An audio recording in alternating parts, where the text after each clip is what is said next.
très heureux de vous rencontrer ce matin pour cette fin de matinée où nous avons eu l'occasion de pouvoir réfléchir ensemble sur le sens de l'engagement, le sens de la précaution, le sens du risque.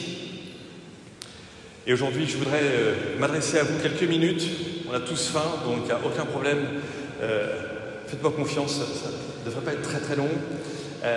Mais je voudrais que vous m'accordiez quelques minutes. C'est peut-être la dernière fois qu'on va se voir avant votre départ de JB, parce que vous êtes en terminale, que vous avez rempli Parcoursup, que vous attendez, j'imagine, avec beaucoup d'impatience ces résultats de Parcoursup, quoique il y en a quelques-uns qui ne vivent pas du tout de la même manière, avec d'autres projets pour aller étudier à l'étranger, pour aller faire un tour dans le monde. En tout cas, moi, ce que je voudrais pouvoir vous dire en conclusion de cette matinée, d'abord, je vous remercie de l'avoir suivi, je vous remercie de ne pas avoir séché cette matinée, je vous remercie d'avoir été attentif aux professionnels que vous avez rencontrés, qui vous ont accordé du temps. Je pense que vous avez bien conscience que ces professionnels ne sont pas des professeurs, ce sont des gens qui travaillent dans le monde de l'entreprise, qui font du business, et que ce business, voilà, c'est aussi de pouvoir vous accueillir et vous permettre de découvrir un monde très intéressant, très fluctuant, tout à fait puissant. Moi, je veux vous le dire avec beaucoup d'humilité, c'est un monde que je n'aime pas beaucoup, parce que le monde dans lequel moi je me suis engagé, c'est pas du tout le monde de l'assurance. C'est même le monde de presque l'anti-assurance, en fait. C'est le monde de l'anti-programme. Le Christ à qui j'ai donné ma vie, Dieu à qui j'ai donné ma vie, je ne l'ai jamais vu. L'Église est une énorme institution qui marche depuis 2000 ans, tant bien que mal. Et clairement, j'ai pas de prime de risque, je suis à Bac plus 10, j'ai un salaire inférieur à 3,0 sur mon compte en banque, mensuellement, depuis 25 ans. Ma retraite, elle est prévue à 75 ans, la retraite de curé, même pas la retraite de prêtre, un prêtre c'est jusqu'à la fin de ses jours. Donc le monde de l'assurance, pour moi, physiquement, c'est un monde un peu compliqué. Et d'ailleurs, à chaque fois que j'ai eu des litiges avec mes assureurs, qui sont d'ailleurs AXA, ça a été très compliqué, parce que je leur expliquais qu'il y avait quand même des choses que je n'arrivais pas à comprendre, quoi. J'étais jamais malade, que j'avais jamais rien, et que le jour où je pétais un truc sur ma bagnole, c'était à moi de tout payer. Enfin bon, bref, on s'est beaucoup engueulé. Donc j'étais content d'aller dans les bureaux ce matin d'AXA pour repérer les choses. Mais vous savez surtout, c'est qu'il y a un truc qu'on vous a peut-être pas dit, mais que je voudrais vous dire ici, c'est que l'histoire d'AXA, c'est une histoire d'amitié avec des élèves de lycée. C'est ça qui est fondamental. Et le fait que vous soyez allé en terminale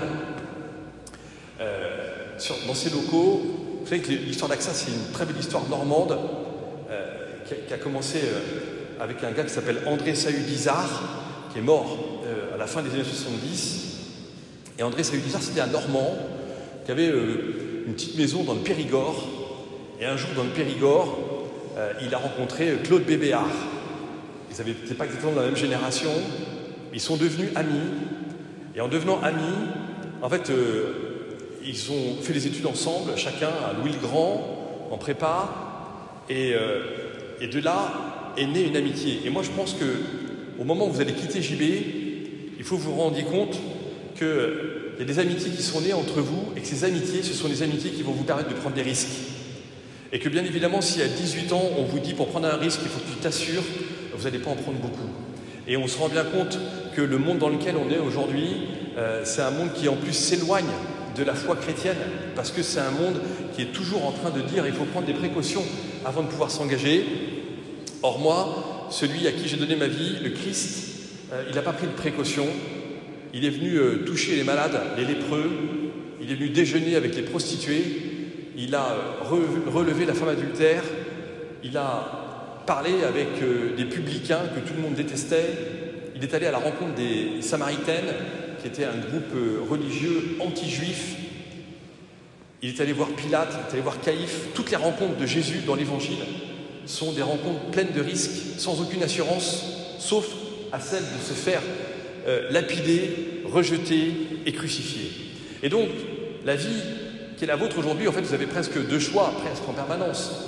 Soit vous allez prendre, et certains vont la prendre, et ce n'est pas un problème, soit vous allez prendre une vie qui va entrer dans une espèce de stabilité de la société, et c'est bien et c'est nécessaire, soit certains d'entre vous, dans le fond de votre cœur, vous voyez bien qu'en fait vous avez envie d'autre chose, qu'il y a des désirs profonds, puissants, beaux, grands. Ça ne veut pas dire que les autres ne le sont pas, mais ça veut dire que vous entendez qu'il y a au fond de vous-même qu'un espèce d'écho à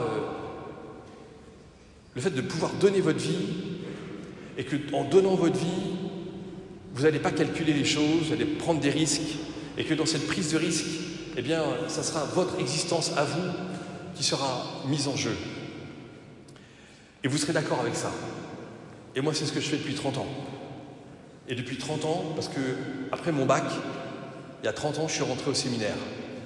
Après mon bac, il y a 30 ans, je n'ai pas rempli Parcoursup, je ne suis pas allé à l'université, je ne suis pas allé dans les grandes écoles. On me disait, mais tu parles bien, il faudrait faire Sciences Po. Ah, toi, la manière dont tu parles aux gens, tu pourrais vendre un galet au Diepois sur la plage de Dieppe.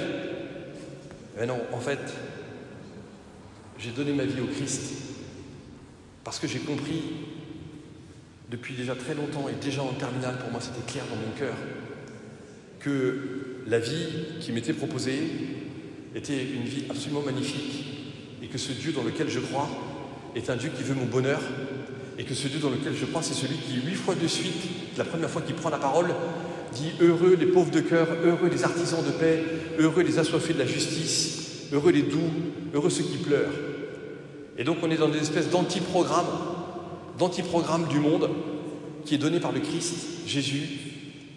Et vous, l'année prochaine, dans quelques mois, vous allez arriver dans un monde complètement explosé, absolument immense. Là, vous avez des classes tranquillou, pépères, à 30, 40 à peine, parfois 28. Et on dit, oh là là, c'est très nombreux. Au mois de septembre, vous serez 1000 par classe. On ne fera pas attention si vous êtes là ou pas là. L'enjeu, c'est que c'est vous payez, hein, c'est juste ça le projet. Et moi, je voudrais juste vous dire, faites attention à votre âme. L'année dernière, hein, vous vous souvenez, dans le lycée d'à côté, le jeune magnifique que tout le monde connaissait, voilà, il rentre, beau Parcoursup, beau parcours de lycée, il arrive à Paris, petite chambre de bonne, petite fête, première semaine d'études, il tombe du 7e étage, raide, mort. Tout le monde le connaît. Ok ?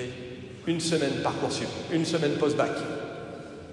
Faites attention à votre âme, dans le sens où, regardez, il y a des gens qui vont vous faire vous illusionner sur la puissance du monde avec l'argent, le sexe, le pouvoir, les rencontres, les médias, les relations, tout ça. Ça va être énorme, ça va être énorme. N'oubliez pas, le Christ Jésus. Vous sortez de 3 à 15 ans d'école catholique privée. Toute votre vie, vous savez que vous allez être critiqué parce qu'il y a aujourd'hui un énorme modèle anti-école catholique, parce qu'on dit de vous que vous êtes des nantis, que vous êtes des riches, que vous êtes des bourgeois, et que le monde politique aujourd'hui est un monde qui veut, par le biais des députés et de quelques sénateurs, interdire que vous existiez, que nous existions. Or, ce que nous savons, et ce que vous savez maintenant, parce que vous êtes grands et quasiment tous adultes, c'est qu'il y en a beaucoup ici qui peuvent être à JB parce que leurs grands-parents ne partent pas en vacances. Parce que vos grands-parents, dans leur retraite, participent à votre scolarisation à JB de la Salle. Et vos grands-parents en sont fiers. Et donc, vous avez aujourd'hui un choix, qui est le choix du Christ, le choix de l'antiprogramme, le choix de l'attention à votre âme, le choix d'études qui vont être pour servir et donner, pour que vous puissiez servir et vous donner, pour que vous ayez dans votre cœur une joie immense qui sera celle de pas simplement correspondre aux cases du monde, mais de permettre que justement vous ayez dans votre cœur la certitude que vous pouvez vous donner sans cesse. Le risque absolu du Christ, c'est le risque d'avoir tout perdu. Le Christ, il a perdu sa divinité, il a perdu ses amis, il a été trahi par Judas, il a été renié par Pierre. Il est mort crucifié comme si c'était un malfaiteur. Et c'est tout cela qui fait ma vie. C'est tout cela qui fait la vie d'un certain nombre d'entre vous. C'est tout cela qui fait la vie de Jean-Baptiste de La Salle, qui a créé cette école. C'est tout cela qui fait qu'il y a des professeurs parmi vous, des chefs d'établissement, qui se lèvent le matin en disant « on a un projet pour ces élèves ». Parfois, ils manquent de clarté, parfois, eux-mêmes ne sont pas très clairs. Et c'est la conjonction de ces histoires qui nous fait prendre des risques tous les matins. Et c'est la conjonction de ces histoires qui nous fait croire en vous. Et c'est la conjonction de ces histoires qui nous fait que, moi, ici, devant vous, je peux vous dire que Dieu vous fait confiance pour que vous puissiez bâtir un monde dans lequel ce ne sera pas d'abord des requins, des business ou je ne sais quoi encore qui seront les premiers, mais où vous serez des serviteurs. Et en étant des serviteurs au cœur du monde, vous verrez, ça changera le monde. Parce que ce n'est pas cette place-là que les gens veulent. Les gens veulent la première place. Ils veulent la gloire, les honneurs, la reconnaissance. Et vous, élèves de Jean-Baptiste de La Salle, vous allez devenir des serviteurs au cœur de l'humanité. Vous ferez des choses secrètes que personne ne saura et que personne n'aura besoin de savoir. Au milieu de vos super études, vous irez faire des maraudes. Au milieu de vos super études et dans les super appartements ou les écoles où vous irez, vous serez attentifs à l'élève qui n'ira pas bien. Au milieu de votre vie, vous considérerez que vous pouvez vous donner comme le Christ, comme ceux qui vous ont précédés, qui ont construit cette civilisation dans laquelle nous sommes et dans laquelle je crois et dans laquelle un certain nombre d'entre vous croyez. Alors merci de m'avoir écouté aujourd'hui, merci pour toutes ces belles années à JB. Je vous invite vraiment à être les ambassadeurs du service donné, des ambassadeurs d'un risque pris. On va vous distribuer à la sortie de cette église une petite plaquette que j'ai faite qui s'appelle « Prépare tes sommets ». Si jamais vous ne savez pas quoi faire pendant les vacances de Pâques, je fais 3 jours de rencontres avec des athlètes internationaux, des sportifs olympiques, l'ancienne ministre des Sports. On va aller ensemble, j'ai réservé le Novik Stadium pour qu'on puisse être pendant 3 jours à jouer au billard, faire du baby-foot, jouer aux fléchettes, rencontrer des gens qui sont au taquet. N'hésitez pas à venir vous inscrire. Vraiment, en tout cas, je vous souhaite à tous de bien préparer vos sommets. Merci de votre attention et à bientôt.